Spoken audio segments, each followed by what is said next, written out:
What time is it? Time for you to shut up!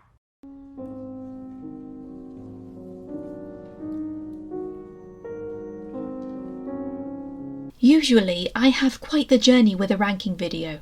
We go from the very worst to the very best, and you love to see me explode on the really, really bad ones, and call them out for their bad acting and their bad writing, etc. So it can come as a surprise when I come across a subject whose fictional portrayals aren't bad per se, just strange. On their own they work in context. Most, however, can fall short of the expectations of real history. If you want to see me go crazy over some genuinely bad portrayals, you'll have to hang on until the Merry Queen of Scots rankings. Nonetheless, each interpretation featured on this list gives their own unique element to Richard III, trying to understand the reason behind his darker side and maybe even find some sympathy there. While we're here, I'll also be exploring the portrayal of some of Richard's quote-unquote victims, those being George, Anne Neville, Buckingham, and what the hell, let's throw Henry VI in there too. Again, I will be saving the princes for the last video, as they have always served as a plot device rather than actual characters. Once more unto the bridge, dear friends, once more. Consign their paths most private to a Rutland tree. The first series of Blackadder isn't as quotable or fondly remembered as the other three series. By the way, just because I'm putting Peter Cook at the bottom of the list, it doesn't mean I'm naming him as the worst Richard. He's just there by default. Even though he is a focal figure, he doesn't have a large part, and the setting is more fictional than any of the others on this list. Yes, even the anime. In the Blackadder universe, Richard never killed his nephews in the Tower and was a kind and loving uncle. Edward V kind of just disappears, while Richard of Shrewsbury manages to grow into Brian Blessed with 2 adult sons in the span of 2 years. It's best not to think about it too much. The premise of the first series of Blackadder is that the history we know was a massive lie penned by Henry VII, who was played by Peter Benson, who also played Henry VI in the BBC Shakespeare collection. He lost the Battle of Bosworth Field, and Richard of Shrewsbury became Richard IV. His youngest son Edmund styles himself as the Blackadder, and plots to become his father's heir by attempting to get rid of his older brother with the aid of Percy of Northumberland and his squire Baldric.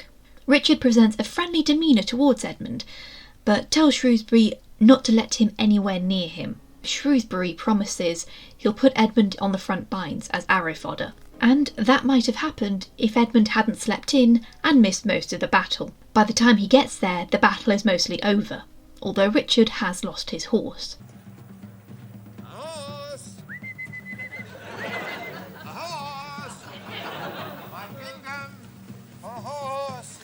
He does find a horse, which also happens to be Edmund's, who beheads first and asks questions later.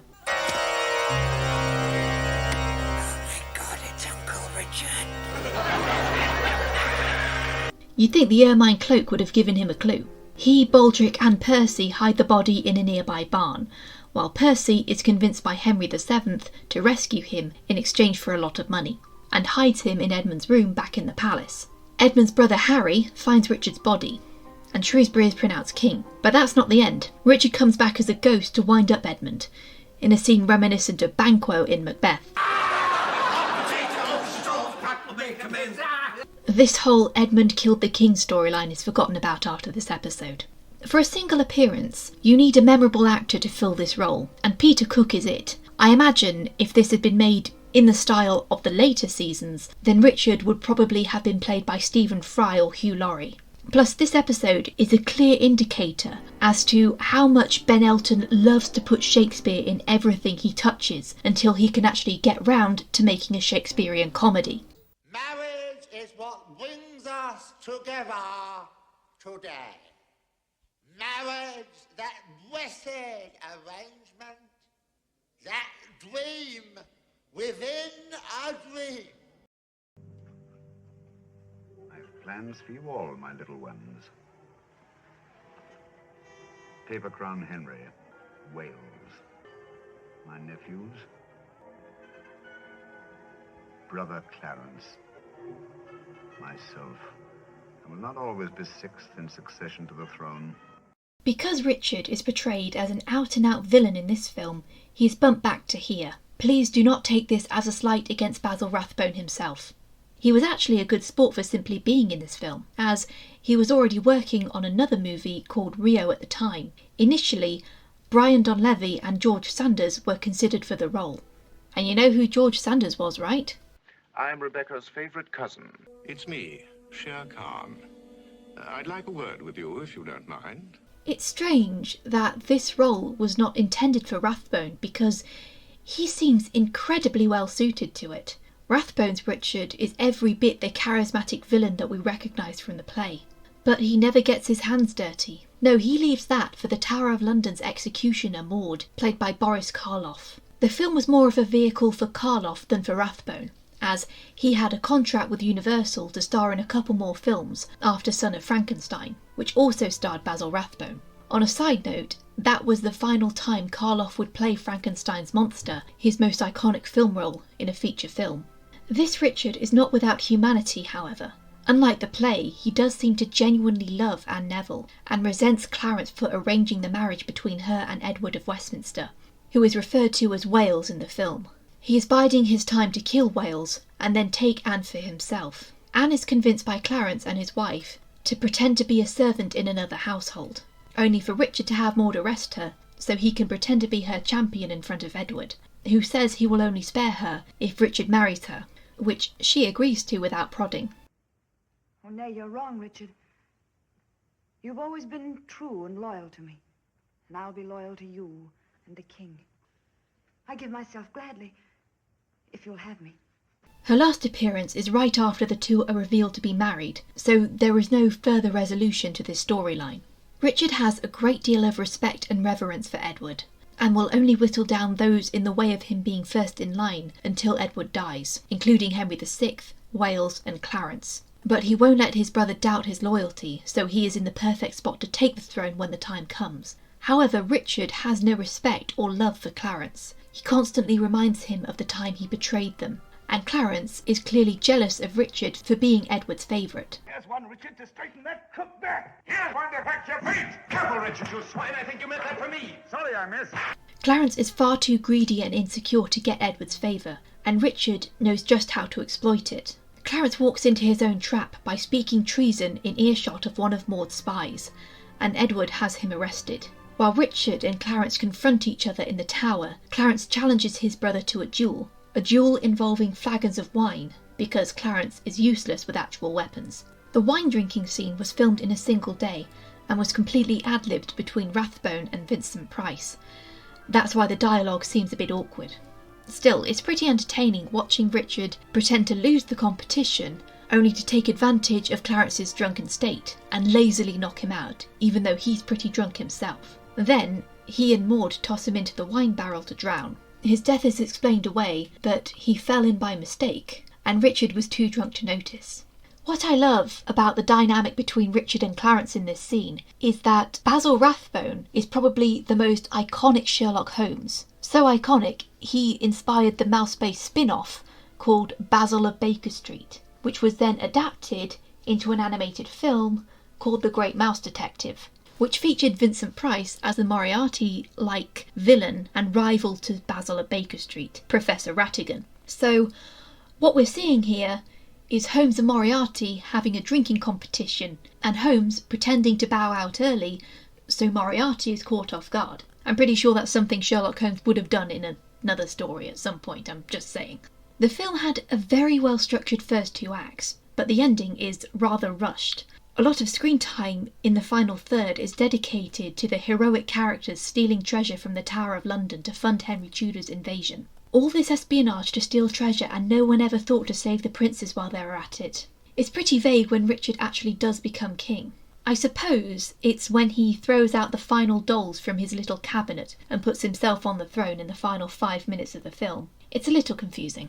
Nonetheless, this is still an enjoyable, if inaccurate, version of Richard. If you're a Basil Rathbone fan, it's worth watching. And this film is the first horror movie to star Vincent Price. Speaking of which, Is it what men do that darkens the sky? Or do the skies blacken the souls of men?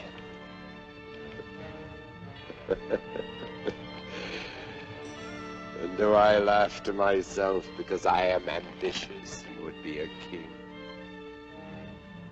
Or do I laugh at myself?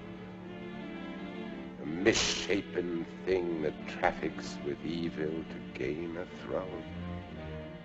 I've seen conflicting accounts on if this is meant to be a remake of the 39 film, or just a movie that happened to have the same title, happened to be about Richard III, and happened to feature Vincent Price. Regardless, the film used footage from the 39 film for the Battle of Bosworth sequence. This is one of the many films made by Roger Corman which Vincent Price starred in. They wanted to break away from the Edgar Allan Poe adaptations, so they settled on a Shakespeare-style retelling. But honestly, I think this has more in common with Macbeth than Richard III.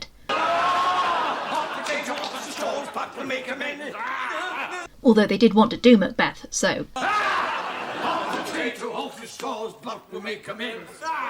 I placed Price higher than Rathbone simply because we get to see a slightly more sympathetic Richard, as opposed to a calculated villain. When Richard is accused of murdering Clarence by his mother, Richard claps back at her. And you think I am not? You think my affection is as warped as my back? Do not keep Edward waiting. It's as if the film is asking, was Richard always evil and his deformities proved it? Or was Richard driven to be evil because people judged his deformities? Remember, monsters are not born, they are made. The reason why this is more like Macbeth is mostly because of the ghosts that haunt and terrorise Richard throughout the film. Granted, they're haunting him because he killed them. They also prophesy his death at Bosworth by the hand of a dead man, which Richard brushes off, thinking it is impossible, much like a man not born of woman and a forest marching to Dunsinane. It's strange to see Richard and Clarence interact in this film after coming off the previous one, because I watched the Tower of London movies back to back. It's like Mark Hamill voicing a Star Wars villain. Why do you come to my tomb, Jedi? I know, wait, bad example. Okay, imagine if you made an X-Men reboot and James Marsden was playing Magneto. Rather than a duel, Richard literally stabs his brother in the back with a Woodville dagger and dumps the body in the wine barrel. Edward immediately falls for this, because he's not read the How to Frame People 101 rulebook, and he makes Richard the Lord Protector. Richard and Anne once again appear to have a loving relationship, even though they have no children, although Anne seems to be a bit more sinister in this film, probably so we don't feel sorry for her when she dies. Nonetheless, when Richard has Jane Shore tortured to death, she's written to be a lady-in-waiting instead of a courtesan in the film, to make her declare the princes illegitimate. Her ghost stands in front of Anne, which causes Richard to accidentally strangle her to death, much to his regret. Richard descends further into despair with each passing ghost encounter, which makes those around him believe him to be mad. This is why Buckingham turns against him. I don't think one can interpret the ghosts as being a figment of his imagination, because they state where he will die, and he has never heard of Bosworth before. Plus, the prophecy comes to pass when he dies by falling onto an axe, being held by a fallen soldier. The death he was trying to avoid happened to him anyway, because his own actions have driven him to this point. Without Vincent Price as Richard, I don't think this movie would have worked. We needed his over-the-top acting and his distinct voice in order to make a low-budget horror movie have charm. Roger Corman movies have a reputation for being cheap as hell, but in this instance it wasn't their fault, as the executive producer, Edward Small, kept cutting the film's budget, and this is why the movie is in black and white instead of colour. They didn't realise it was going to be a black and white film until less than a week before they started filming. Vincent Price was rather satisfied with the film. I still like it as a campy horror movie, with a little more humanity granted to Richard. Your Majesty, King Richard III! I'll make it a point to visit more frequently and pay my respects. I shall teach all the people of England who Richard III is. They'll know his name, his face, and of course, his power. This is the first anime to be featured in a rankings list. I had two types of reactions to watching it. Okay. And...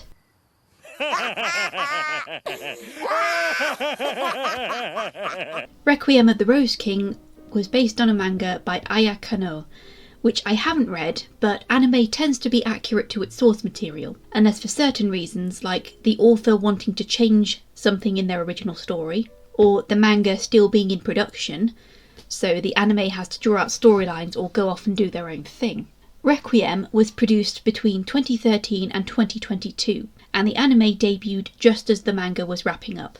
Requiem mixes both Shakespeare and real history, along with its own strange twist to tell its own story.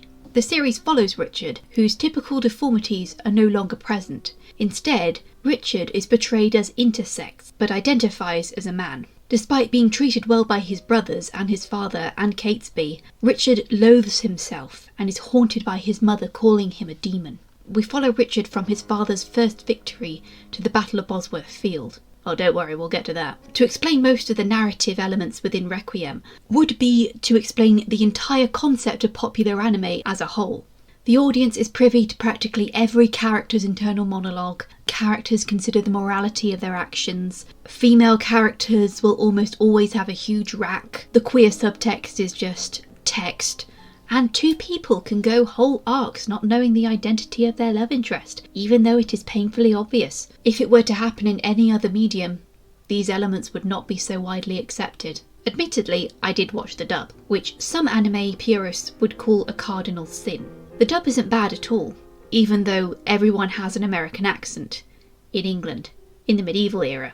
But if I were to call that out now, I'd have to criticise the majority of this list. Quite a few of the English dub cast also lent their voices to Attack on Titan, so it's almost like a cast reunion in some parts. Richard of York is voiced by J. Michael Tatum, aka Commander Irvin Smith. Now the beginning of the Wars of the Roses makes sense. Who wouldn't want to follow that voice? I swore to stand my ground. It's either a crown or a glorious tomb.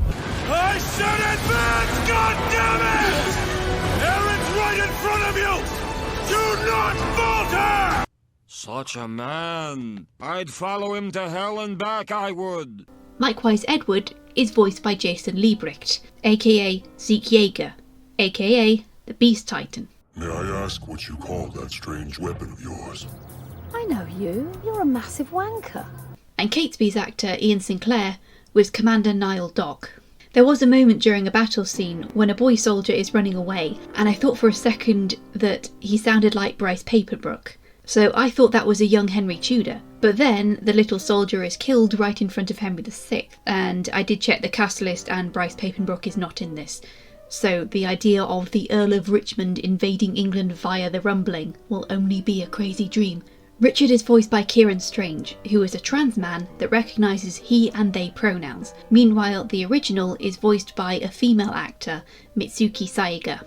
This alludes to the dysphoric persona of Richard, where no matter how many times he claims to be a man, the court remarks that he is as beautiful as a woman, with only a handful of people knowing the reason why. Throughout the anime, Richard just wants to be loved. His father meant a great deal to him, and losing him shattered his world. That's when he keeps encountering a shepherd who seems genuinely concerned for his well-being and just wants to live a quiet life away from all this bloodshed. The shepherd is actually Henry VI, who tends to wander off sometimes. Neither know who the other is until halfway through. Suspicion that Richard cares for Henry pushes Edward to order Richard to kill him. Henry VI's son frequently misgenders Richard, believing him to be a woman who dresses as a man. Richard does not know who he is, and they work together to free Edward from captivity, because the prince does not trust Warwick, and develops feelings for Richard that are never requited. Anne Neville is also in love with Richard, but due to the classic overheard misunderstanding, he believes that she doesn't. The two of them bond over their complicated feelings over Richard, and are forced to consummate their marriage in front of Queen Margaret. Anne does not want the prince to risk his life in battle and attempts to take his place in disguise, but they are both captured. Richard kills the prince, who is glad to die at the hand of someone he loves. His marriage with Anne is lukewarm at best.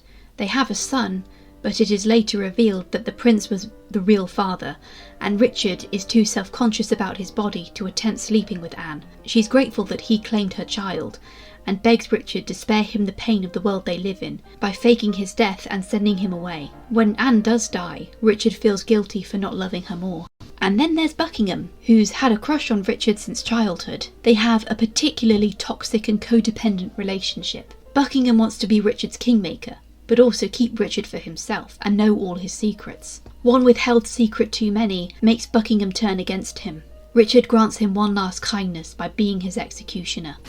Henry, fare thee well. Wait for me in hell.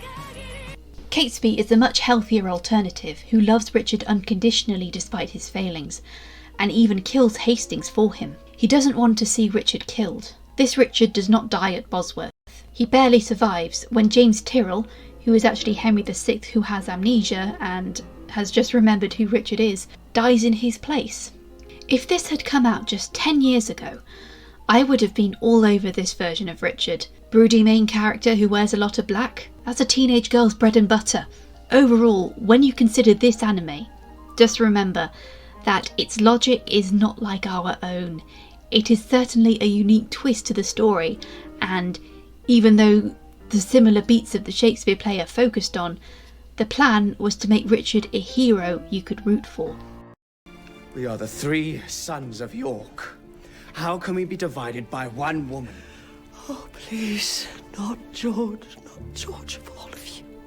By him of all of us. Would you rather it was me? Just so your precious little George could have every last thing he ever wanted. Ah, the White Queen. I know this is the one you've been waiting for.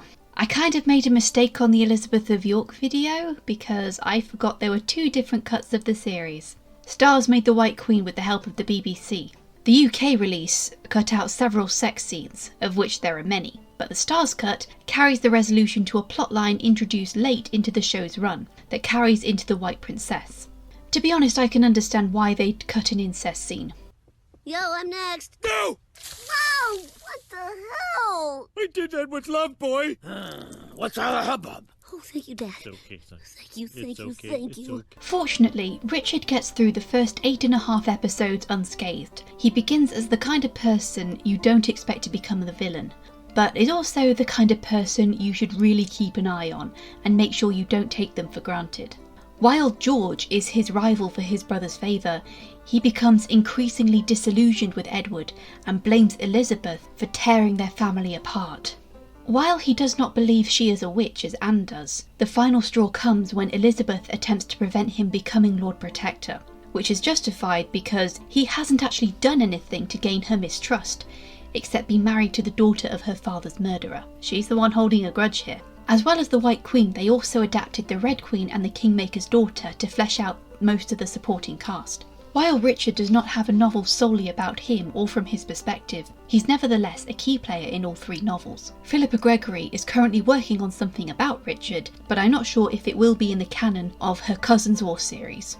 The White Queen pretty much absolves Richard of most of his sins in other media. Edward of Westminster dies off screen, and he's not that much of a nice guy. So it's not confirmed if Richard killed him or not, but it's treated as a good thing. Like in history, he has nothing to do with George's downfall, and can only plead for his life in vain. That part is mostly dedicated to Anne, as that section of the Kingmaker's daughter would be mostly told from her perspective. Most importantly, he does not kill the princes in the Tower.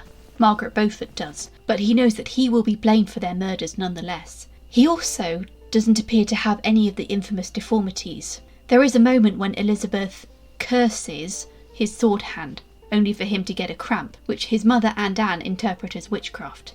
There is no Hastings in this version. Instead, he is composited with Anthony Rivers, whom Richard has executed in front of his nephews at the Tower of London instead of Pontefract Castle. We're supposed to read that this is a villainous act because the Woodvilles are meant to be the good guys, but Richard is just fighting for survival. Who's to say they wouldn't have done the same to him if they had the chance? With Barnard's Richard, I get the image of a man who just wanted what was best for his family. He could appreciate the necessity for war, and won some valour and renown for his actions. but his faith was shaken by seeing his family turn on each other. He wants for very little, only to have Anne and his honour. You see this as he holds on to her after Clarence's execution. His desire for the throne is pushed on him by Anne and his mother, but also because Margaret Beaufort and Lord Stanley manipulate the two factions into becoming enemies. Richard, again, wanting to protect those he loves, goes along with taking the throne for himself. I kind of wanted this Richard to win. I didn't really care for Henry Tudor's story arc, because we hardly saw him. And seeing what he's like in The White Princess, I'm like, name a bigger downgrade. But I think we can all agree that the one thing we could have done without was the incest. Lizzie, in order to get out of marrying Tudor, starts flirting with her uncle. He pretends to go along with it in order to put Tudor off of her. But this causes friction between him and Anne. When Anne dies, Richard banishes Lizzie out of guilt. And that should have been the end of that subplot. But no, apparently, before the Battle of Bosworth, Lizzie just showed up at Richard's camp and slept with him. Gross. In The White Queen, Richard is shown to be going down fighting at Bosworth. The fact I cared more about Richard than Henry makes this a sad ending for me. Just once, can't Richard win? The White Princess, however, completely rewrites Richard's death scene, where they buried him alive at Bosworth because he kept getting back up and fighting like some sort of animal. I think that sort of robbed him of the dignity he had in the previous series, especially when they show him being pushed into his grave butt naked. Yes, better to show Richard fighting until the literal bitter end, but let the guy keep a little bit of pride, for goodness sake. If you only watch the BBC cut, then you can reasonably call The White Queen a decent, if not good, portrayal of Richard. If we can find a completely non-incestuous cut, all the better. So, this is the young traitor, Richard Shelton. No traitor, Your Grace, but the same Richard Shelton who was knighted by your brother, the King, less than a month ago. And since outlawed for consorting with our enemies, what sort of loyalty is that? Or this, confronting me with drawn weapons? I've had men in the rack for less. Here, Your Grace. I submit to any judgment you may pronounce, once you have heard my case. I'll hear nothing while your fellow conspirators still threaten us. Lower your weapons. Brackley, you were a good man in the field, but remind me never to visit you again without an army at my back. I think it must be a tradition for every ranking video for me to bring up a more obscure portrayal and sing its praises. The Black Arrow is based on a novel by Robert Louis Stevenson, the same author behind Treasure Island and Dr. Jekyll and Mr. Hyde. You could call it Robin Hood meets the Wars of the Roses, as it follows a nobleman who has to become an outlaw in order to re-establish the status quo and regain what was stolen from him. The novel has been adapted many times, although this is the only English language adaptation. I was unable to locate the foreign language ones, however. The Italian TV series is available on YouTube, but not properly subtitled. Richard, surprisingly, is not the antagonist in either the book or the film. It is set in the early 1470s, so long before he becomes king. In the book, he helps Dick Shelton, the protagonist, rescue Joanna Sedley from captivity, as she is to be forcibly wed to a Lancastrian. Shelton helps Richard fight off some enemies, and gives him vital information to help win a battle. In return, Richard knights Shelton. In the film, which abridges much of the book, Richard is invited as a guest of honour to the wedding of Joanna and Sir Daniel, the primary antagonist. Joanna is being forced to marry Sir Daniel to spare her father's life. Richard's reputation as a killer precedes him, and the protagonists think that his presence is a liability. However, Shelton knows for a fact that Richard can be reasoned with. After the wedding is sabotaged, Shelton confronts the Duke and explains what's really going on. Richard is willing to hear out both sides of the story before proposing a trial by combat between Shelton and Sir Daniel, something he'll enjoy much more than a wedding. He gives dry commentary on the trial, which Shelton just about manages to win. With Joanna's father freed, Richard graciously restores the Sedley estates and properties. Your Grace, you've been more than kind. Please, milady, you mustn't spread rumours like that about. You'll ruin my reputation. It's odd that I didn't know this version of Richard existed, but I like it. He's the impartial observer, the voice of reason to put the chaos of the plot back in order. His cruel deeds are likely exaggerated, and he can be generous when he wants to. In other words, this is probably the first time Richard was made more morally grey instead of downright evil. A horse, my kingdom for a horse. Hang on. Whoa. Who on earth are you? I, Mr. Shakespeare, am the ghost of Richard III, and I take it that that is supposed to be me. I didn't expect that Horrible Histories would ever top a rankings list, but here we go. The original run between 2009 to 2014 is one of my favourite shows. I do not care for what came after it. I've seen the sketches and the songs. They're awful. I will not lower myself to watch them, even if some of the episodes do have Simon Farnaby and Jim Howick in them. What really made the original run stand out was its willingness to embrace the dark humour and goriness of the subject matter, as well as dispelling some of the popular myths surrounding people and events. Also, a key element to its success was that of the main cast: Matthew Bainton, Simon Farnaby, Martha Howe Douglas, Jim Howick, Lawrence Ricard, and Ben Wilbont. The series also featured other recurring cast members, including the author Terry Deary, but these guys, dubbed by fans as the Six Idiots, are the staple of the show.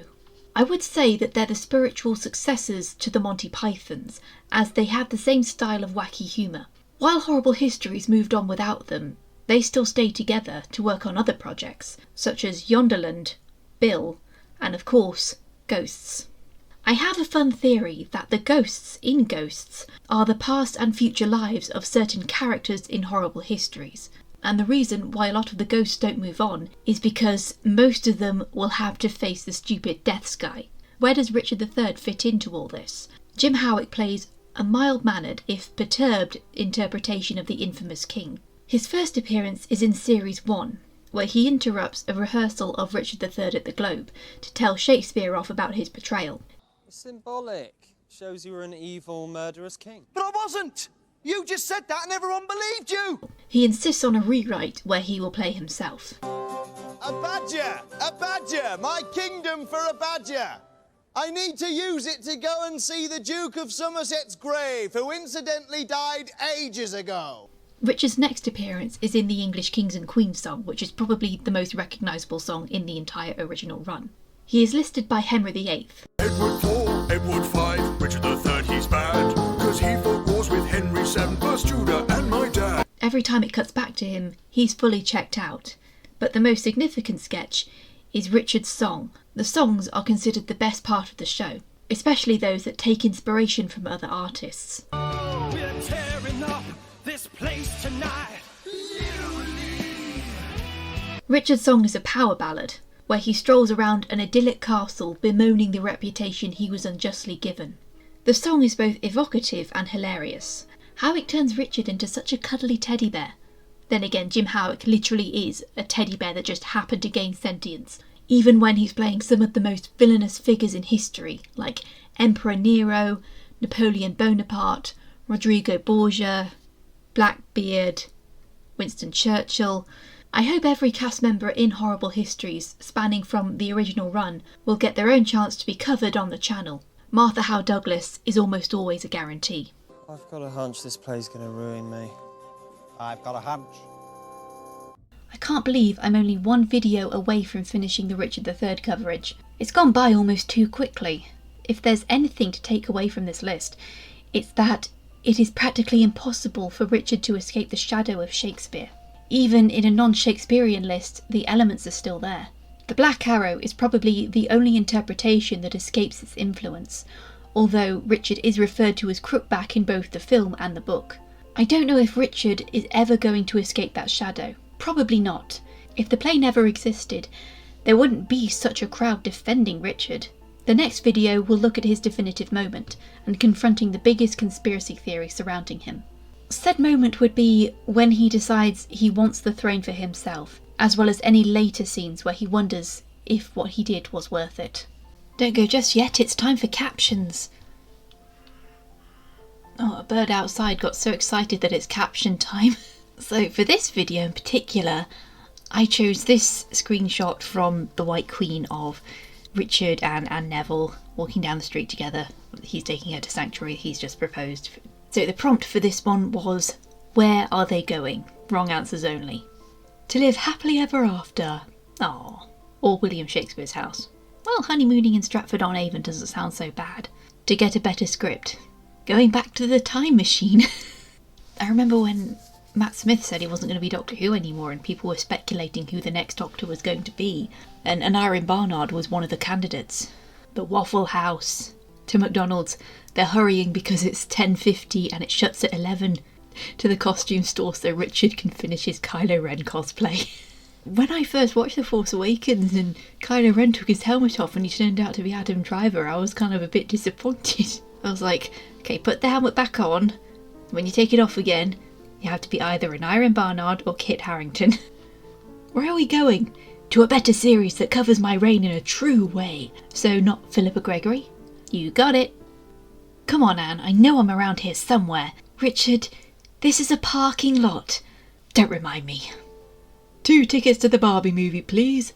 Come on, Anne, we're going to be late for the Barbie movie.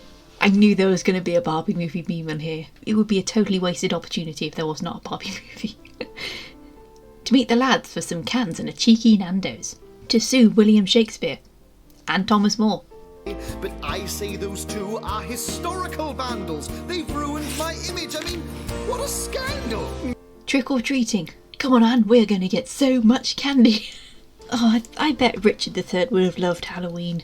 I bet he would have just loved giving out candy and decorating his house and making eyeball dumplings and all that sort of stuff.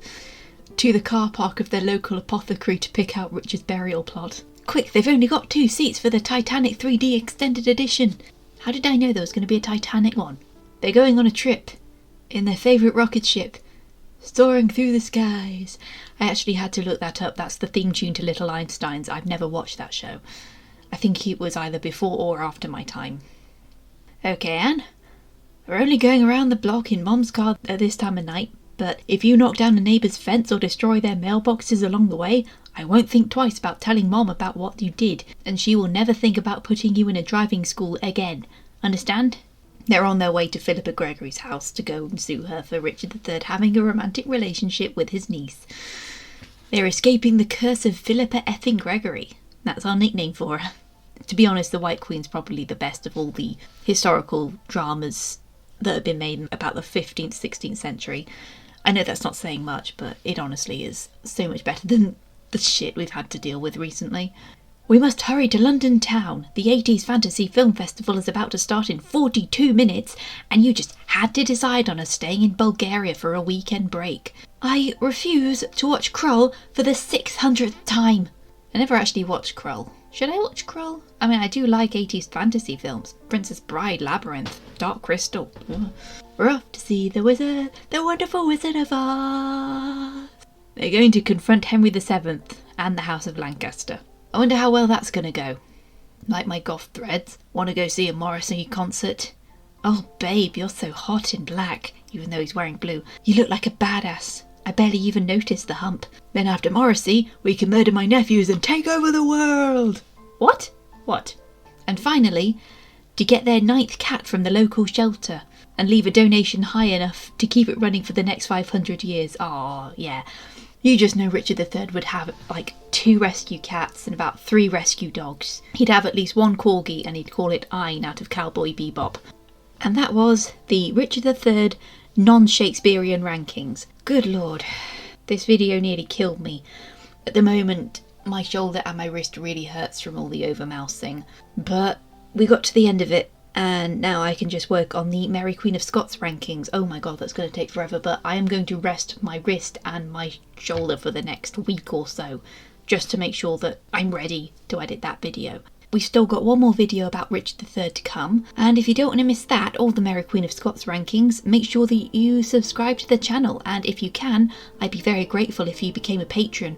The patrons listed here support my channel, and no matter what tier you sign up to, you will get your name in the credits and access to a Discord where you can interact with me more one-on-one. And if you are the highest contributing patron, you get a shout out in the credits. Thank you Alison Cuff, Anna from Gustine, Annalise Barnett, Jill Mynero, Larissa and Leslie Williams. Right, I think that's everything. Let's go and have some tea.